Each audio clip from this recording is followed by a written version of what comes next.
D'ici, vous nous rejoignez sur la RTNC, débutant par un rappel historique sans illustration. Le 16 février 1992, de milliers de Quinois descendaient dans la rue pour une marche pacifique dénommée la Marche de l'Espoir.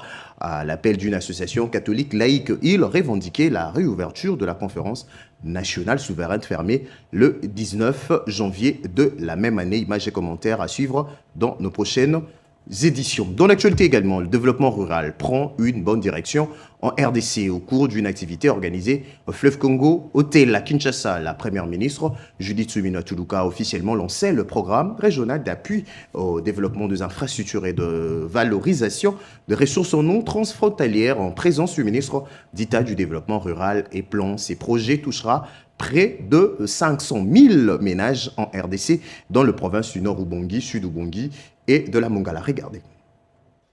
Prédire est un nouveau concept dans le vocabulaire du développement rural. Il s'agit du programme régional d'appui au développement des infrastructures et de valorisation des ressources en eau transfrontalières entre la République centrafricaine et la République démocratique du Congo. La mise en œuvre d'une partie de ce programme concernant la RDC est confiée au ministère du Développement rural à travers Prise 2 et la Commission internationale du bassin Congo-Ubangi-Sanga jouera le rôle de l'agence d'exécution du volet régional du programme en RDC et en RCA. C'est la première ministre Judith Suminwa qui a présidé la cérémonie de lancement en présence du ministre d'État du Développement rural, du plan de la Banque africaine de développement, partenaire technique et financier et tant d'autres personnalités. Pour le ministre d'État Grégoire Mouchaïl Moutombe, la transformation rapide du milieu rural congolais pour en faire un socle de croissance économique et de cohésion nationale est la vision du chef de l'État dans ce secteur. Ce programme va,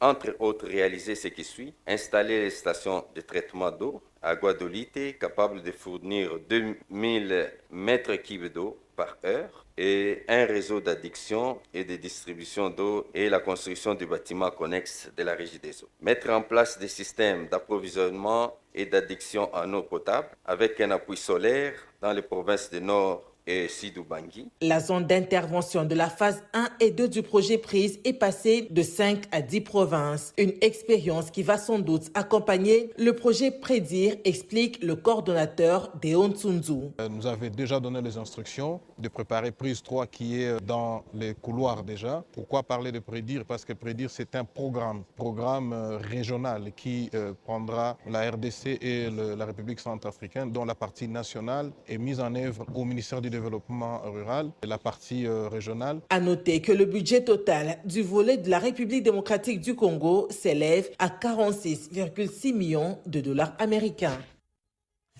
Et puis en bref, ouverture ce mardi à Kinshasa de la table ronde sur la protection des services de santé et autres services essentiels en contexte de conflit. Ces assises sont organisées conjointement par le gouvernement congolais, l'Union européenne et le comité international de la Croix-Rouge. Le go a été donné par la première ministre Judith Suminwa Tuluka. L'objectif de cette rencontre est de dégager des mécanismes concrets d'appui aux efforts du gouvernement afin de préserver l'accès aux services essentiels dans les zones affectées par le conflit.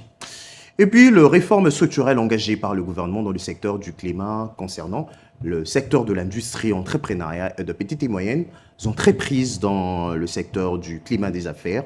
Le ministre d'État au plan, Guilain Nyembo, et son collègue de l'entrepreneuriat, Justin Kalumba, ont passé en revue ces réformes. Yvette Mankoutima et Peggy Mukunda pour plus de détails. Booster l'économie, rassurer les investisseurs, accélérer les réformes, les gouvernements passe à la vitesse supérieure sur le climat des affaires. Le ministre d'État, ministre du Plan et de la coordination de l'aide au développement, Guilain Nyembo-Mbouizia, a présidé une séance stratégique avec le ministre de l'Industrie, Entrepreneuriat et PME, Justin Kalumba Mwanangongo. Au centre des échanges, les tableaux numériques des suivis des réformes du climat des affaires. Un outil présenté comme la boussole du gouvernement pour mesurer, corriger et accélérer les réformes prioritaires. Nous tenons à ce que ça évolue pas seulement sur les tableaux, mais aussi sur les terrains. Et c'est ça qui est plus important, qui est un témoignage, surtout du secteur privé, qui nous disent « Ah, désormais ça commence à marcher parce que telle loi ou telle autre chose ont été réalisées ».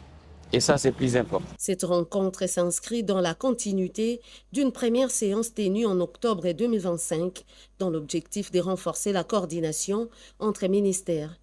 Les deux membres du gouvernement ont passé en revue l'état d'avancement des réformes, harmonisé leur approche technique et identifié les actions à intensifier pour améliorer concrètement l'environnement des affaires. Une PME dont le promoteur a été capacité peut accéder au crédit. Après, il faut qu'elle ait des marchés, secteur public comme secteur privé, il faut qu'il y ait des marchés. Mais nous disons que tout ça, c'est dans un grand C qu'on appelle climat des affaires. Si le grand C ne fonctionne pas, tous ces C-là qui sont là vont évoluer dans un environnement toxique. Avec ces tableaux numériques, le gouvernement veut instaurer un suivi rigoureux, transparent et orienté vers les résultats.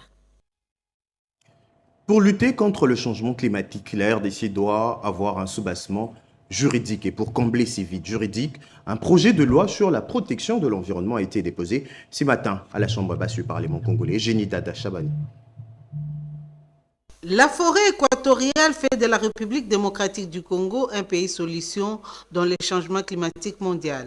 Cette forêt regorge d'immenses stocks de carbone qui non seulement absorbent les gaz à effet de serre, contribue également à atténuer les changements climatiques. Pour légiférer cette matière, le bureau de l'Assemblée nationale a réceptionné le projet de loi sur la protection de l'environnement déposé par l'honorable Aimé Pascal Mongo. Il explicite les bien-fondés de ces projets de loi. La RDC devient un pays solution et qui a le crédit carbone.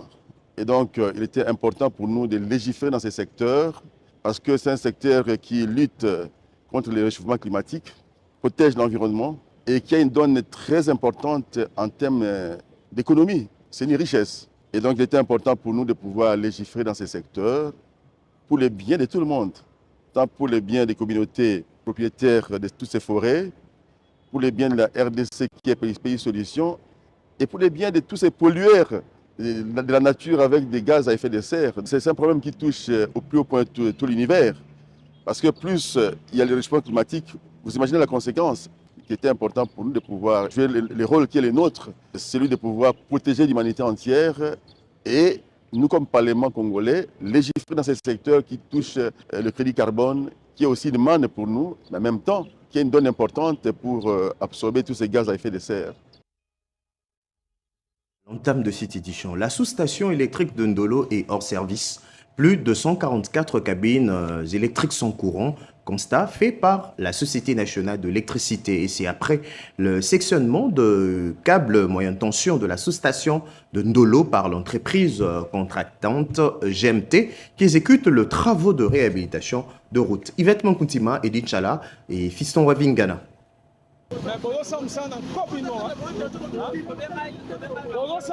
Coupure géante, câbles sectionnés, quartier plongé dans le noir. La Société nationale d'électricité SNEL SA dénonce un nouvel acte de vandalisme sur son réseau moyenne tension. Après Sendoué, Funa, le pont Cabu ou encore devant les stades de martyrs de la Pentecôte, cette fois, c'est les réseaux issus de la sous-station d'Ndolo sur l'avenue Flambeau dans la commune de Barumbu qui a été gravement endommagé. Les faits sont accablants. Des engins de la société GMT engagés dans les travaux de réhabilitation pour le compte de l'hôtel des villes de Kinshasa ont littéralement sectionné les FIDER 12, 19, 37 et 39. Cette construction ne se fait pas sans dégâts collatéraux au réseau de la SNEL. C'est ce qui fait que vous enregistrez des plaintes dans la commune de La Gombe, dans la commune de Kinshasa, parce qu'il y a une affaire de 3 ou 4 fidèles qui ont été piochés, câbles arrachés et volés systématiquement, aussitôt piochés. Nous venons rechercher, nous constatons la disparition de ces câbles, surtout les câbles à cuivre. La SNEL n'est pas du tout consultée. Par un déclenchement de toute une sous-station, il s'agit bel et bien d'une destruction méchante. Pour une meilleure collaboration entre les structures intervenant sur les chantiers urbains est indispensable. Nous avons plus de 140 cabines sans courant. La SNEL veut donner du courant, mais vous empêchez la SNEL de donner du courant. Et nous avons pris cet engagement et nous irons jusqu'au bout. Un appel solennel est lancé aux entreprises œuvrant dans les infrastructures d'éveiller au respect des emprises routières et des réseaux existants. Madame, messieurs, il est à présent temps que je vous relate le quotidien des habitants de Mongafola. De telles d'érosion font la loi et suppriment même 2 avenues ou quartiers. Causons de pertes en vies humaines. En cette saison de pluie, les habitants partagent entre angoisse de voir leur résidence emportée par dame la pluie ou être isolés des autres, puisque la route peut être aussi coupée en deux. Ce soir, ils ont choisi la RTNC pour faire entendre leur voix. C'est le grand angle de votre journal signé Béatrice Chako et Aponzouzi.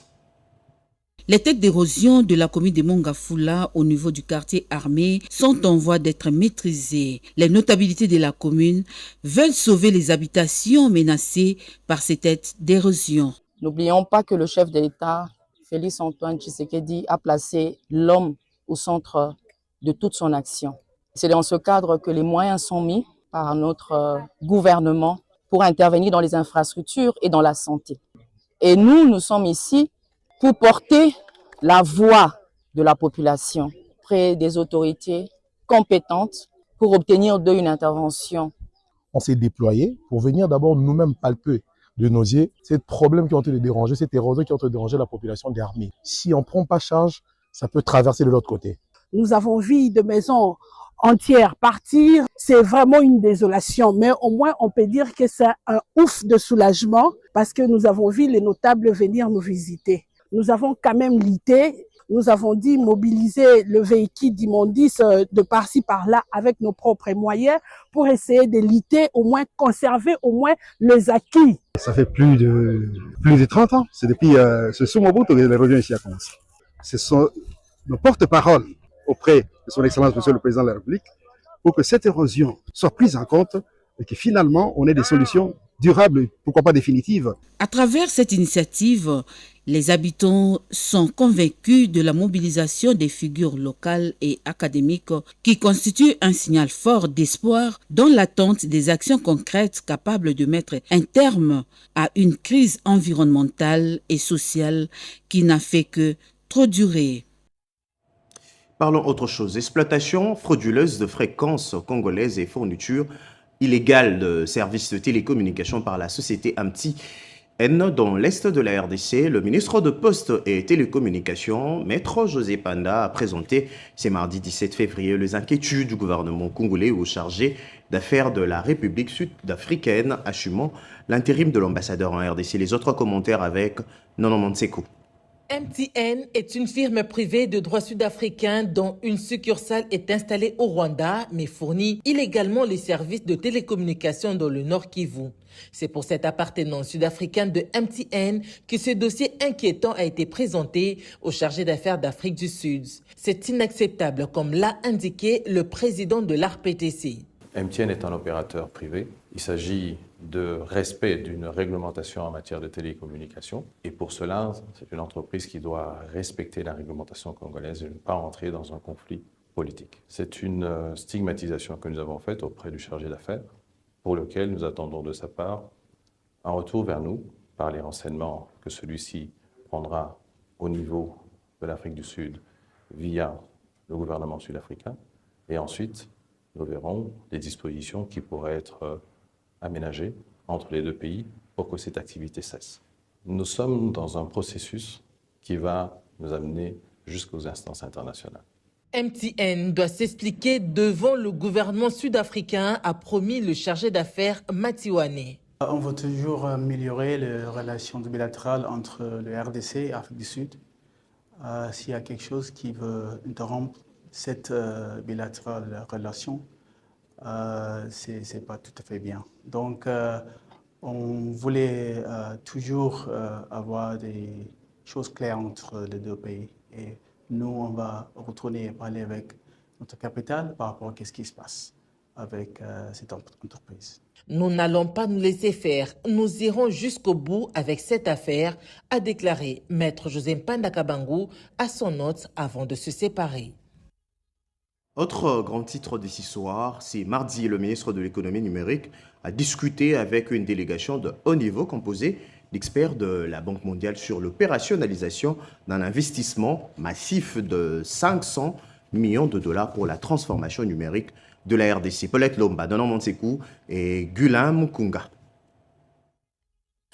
Durant plusieurs heures, les experts du ministère de l'économie numérique que dirige le ministre Augustin Kiba-Samaliba et les techniciens de la Banque mondiale ont passé au peigne fin au cours d'une réunion stratégique l'ensemble des activités financées par l'institution de Bretton Woods. Michel Rogui, directeur régional pour les numériques et l'intelligence artificielle de la Banque mondiale, s'est dit impressionné par l'engagement du gouvernement congolais. Nous avons discuté de sujets qui doivent déboucher sur des réalisations concrètes dans les 3-4 mois à venir, notamment en termes de migration des données, en termes de mise en place du centre de cybersécurité du gouvernement, ainsi que les activités relatives à l'amélioration de la connectivité au sein des départements ministériels du gouvernement. La grande nouvelle de cette rencontre demeure l'immense désinvestissement. Sur une enveloppe globale de 500 millions de dollars, les fonds sont désormais prêts à être injectés dans des projets palpables. L'objectif de ce projet, c'est de mettre en place les infrastructures d'un côté, mais surtout de développer des services numériques qui vont bénéficier aux populations de l'autre. L'une des annonces majeures issues de cette réunion concerne la création envisagée d'une sphère de l'intelligence artificielle. Ce projet stratégique ambitionne de doter les étudiants congolais des compétences technologiques de pointe, positionnant ainsi la RDC non seulement comme consommatrice, mais comme actrice de l'innovation numérique sur les continents africains. Le Centre d'expertise, d'évaluation et de certification de substances minérales franchit une nouvelle étape vers la création d'un laboratoire national de référence capable de certifier ces ressources minières selon le standard international. Conduite par le président du conseil d'administration du CSC, la délégation a visité tour de rôle, le nouvel entrepôt et le bureau de la direction provinciale du CSC dans le Haut-Katanga. Anita Lomba et Robert Kalemba. En mission officielle à Lubumbashi, la direction du Centre d'expertise, d'évaluation et de certification des substances minérales a réceptionné de nouveaux équipements et inspecté le chantier du futur laboratoire national. Une étape clé dans la modernisation du contrôle des minerais en RDC, selon le président du conseil d'administration du CEC. Nous devons nous rassurer que ces matériels sont bien entreposés et sont bien entretenus et arrivés en toute sécurité, parce que ça va servir pour la cause nationale. Je suis plus que satisfait. Conduite par Dave Kalemba Kachama, président du conseil d'administration, la délégation a visité le nouvel entrepôt destiné à accueillir des matériels d'analyse de dernière génération avant de se rendre sur le site du bâtiment en construction dans la province du Haut-Katanga. Cette infrastructure de 4 niveaux permettra d'analyser les concentrés, d'examiner les sous-produits et de réduire les détails liés aux exportations. Selon le directeur général du CEC, Freddy Kanyinku, ce projet vise à renforcer la traçabilité et la certification des minerais stratégiques selon les standards internationaux. Ces grands laboratoires vont permettre de pouvoir gérer les échantillons en exportation, mais aussi aider les opérateurs miniers lors de leurs travaux de géologie, de ramener des échantillons de carottes au niveau du CEC pour connaître la composition physico-chimique de leurs carottes, mais aussi aider les opérateurs miniers, y compris l'administration de mines. La livraison du laboratoire est annoncée pour le mois de décembre, une avancée stratégique pour la souveraineté minière du pays. Aux côtés du représentant du ministère des Mines, la délégation, conduite par le président du conseil d'administration, a visité les bureaux de la direction provinciale du CEC au Katanga. Restons toujours dans le Congo profond. Lancement officiel hier lundi à Kolwezi de la campagne de vulgarisation des accords de Washington. Objectif, éclairer l'opinion publique sur les enjeux et le retombées de ces accords pour la paix et la stabilité de la RDC. Les forces vives de la dite province sont appelées à s'approprier le contenu de ces engagements. Oscar Mbalkaïj et Yolande Voka pour le reportage.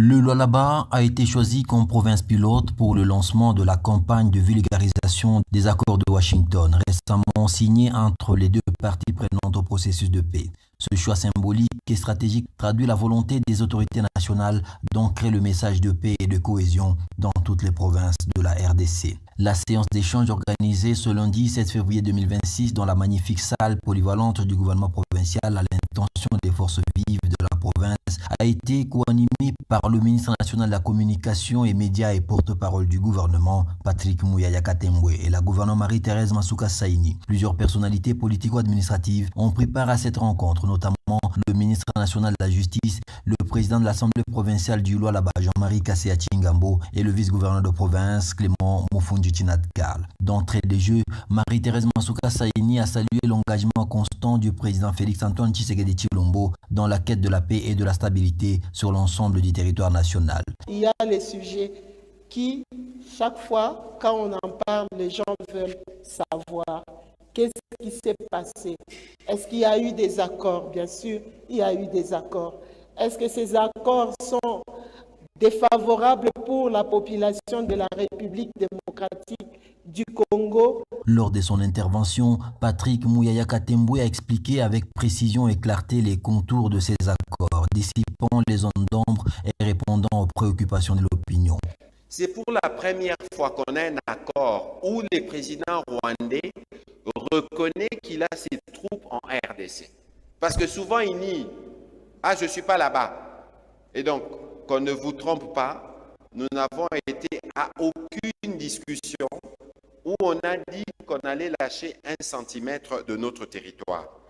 Qu'on ne vienne pas vous dire que bon, quand on aura fini à Doha, on va dire non, on fait les brassages et les mixages où vous prenez 1000, 2000 personnes, vous les mettez dans l'armée. Le ministre de la Communication et Médias a exhorté la population à éviter la désinformation et à se référer aux sources officielles pour comprendre la portée réelle des engagements pris par les autorités du pays. Au-delà de nos frontières, Kinshasa veut transformer ses déchets en ressources utiles, une approche jugée stratégique pour le ville de la RDC. Séjournons à Johannesburg, en Afrique du Sud, le directeur de cabinet de la ministre déléguée à l'urbanisme et habitant en charge de la politique de ville a discuté avec le responsable de l'entreprise Technotherm, spécialisée dans la transformation notamment de déchets plastiques en carburant, en gaz et en énergie électrique. Bobo Anne Mokonzi pour le récit.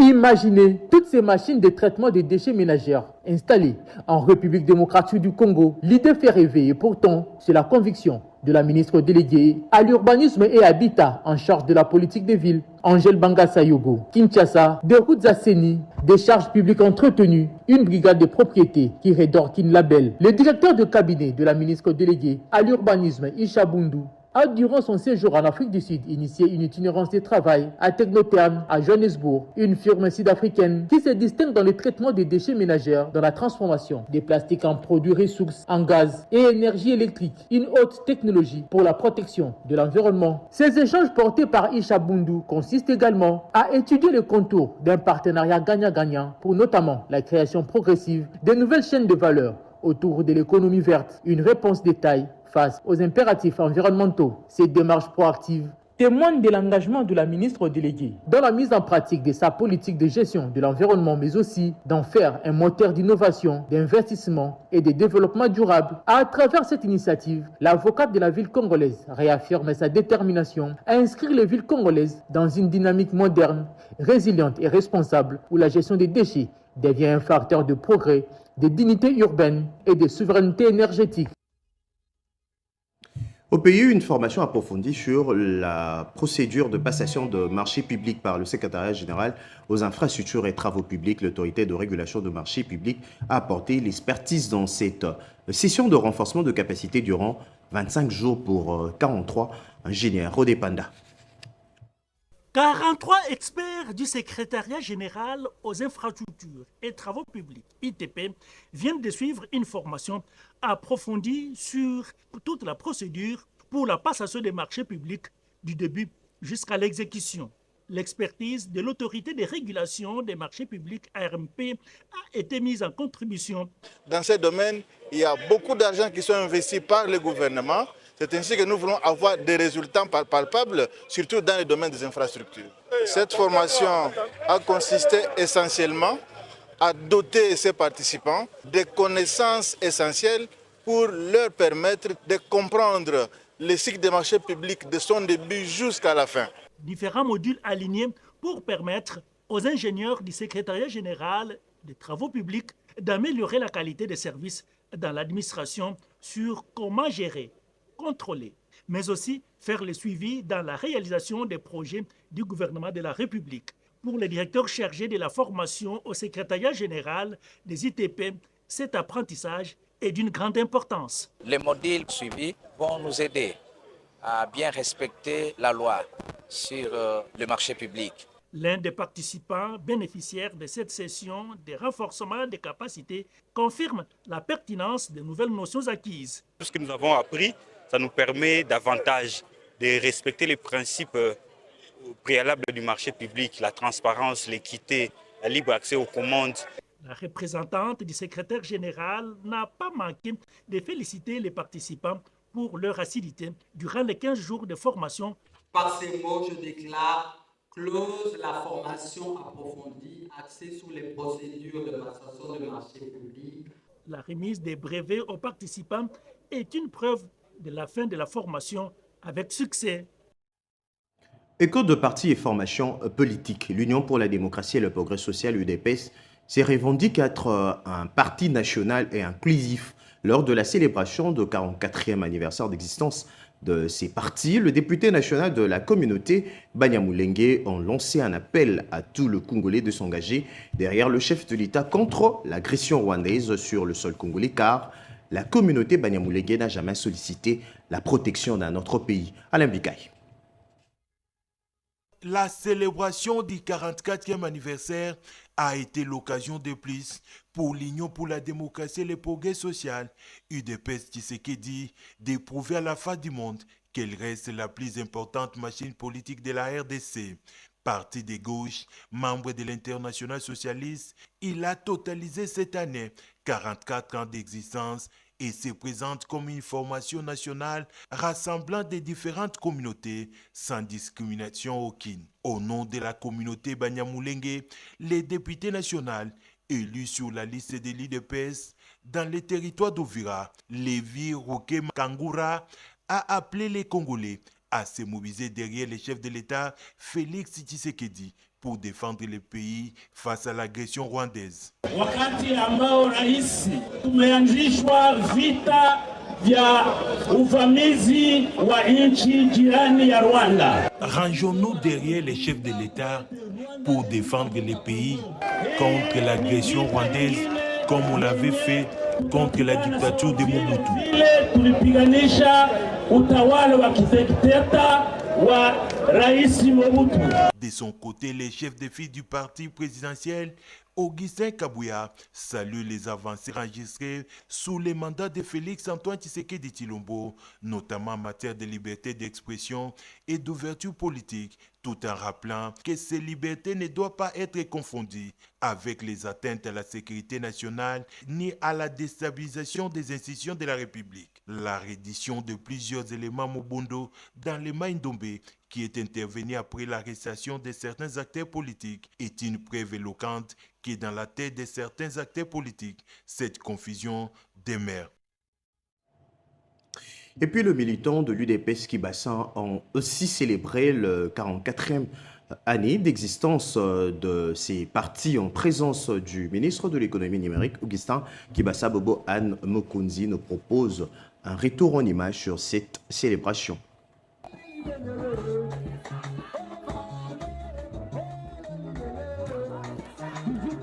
Venu de 4 fédérations de la capitale congolaise, la base de l'UDPS Kibassa, mobilisée pour commémorer le 44e anniversaire de l'existence de ces partis, une journée symbolique, empreinte d'émotions et de souvenirs pour les militantes et militants et cadres de l'UDPS Kibassa de témoigner leur attachement aux idéaux des pères fondateurs du parti.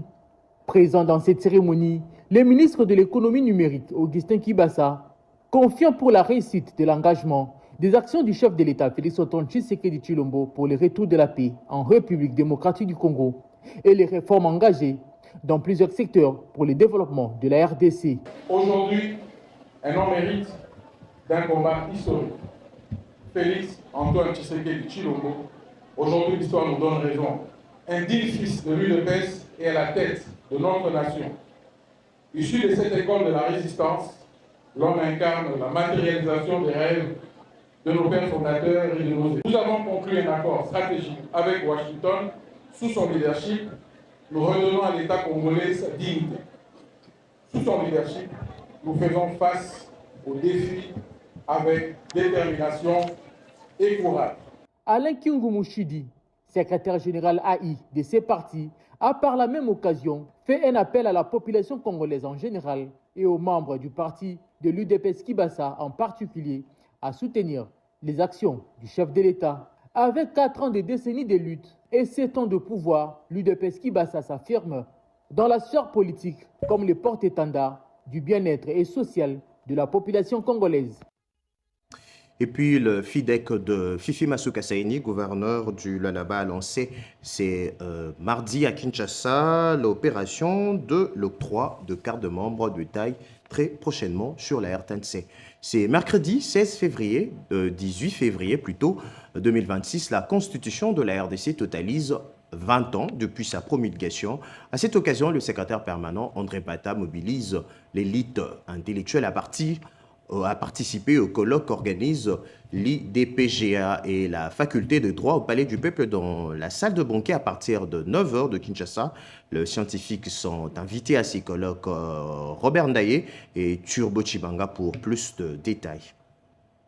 C'était le 18 février 2006 que la République démocratique du Congo publiait une nouvelle constitution marquant un tournant décisif dans son histoire politique. Ce mercredi 18 février 2026, cette constitution en vigueur totalise 20 ans et l'impact de ce texte fondamental est au cœur des débats. Au Palais du Peuple, ce mercredi 18 février 2026, l'Institut pour la démocratie, la gouvernance, la paix et le développement organise, en collaboration avec la faculté de droit de l'Université de Kinshasa, un colloque scientifique pour commémorer le 20e anniversaire de cette loi fondamentale sous le thème « Les 20 ans de la Constitution de la République démocratique du Congo 18 février 2006, bilan et perspective ». Vous savez, c'est 20 ans dans tous les cas. C'est 20 ans, la Constitution, c'est la loi fondamentale d'un pays et on ne pouvait pas passer sous silence un tel événement. 20 ans, c'est quand même l'eau a coulé sous le pont. Il est temps.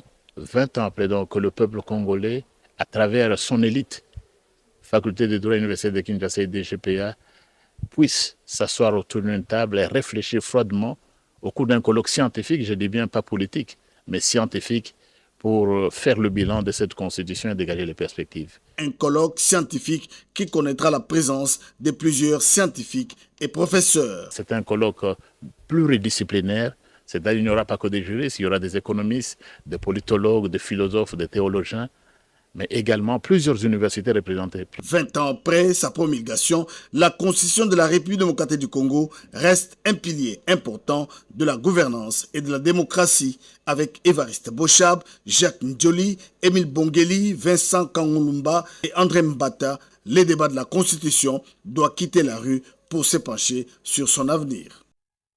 Et puis ce titre avant de nous dire au revoir. Distinction honorifique pour plusieurs membres du barreau de Kinshasa-Matete, 17 avocats au total décorés de la médaille d'or du mérite civique en reconnaissance de 25 ans d'engagement au service de la nation.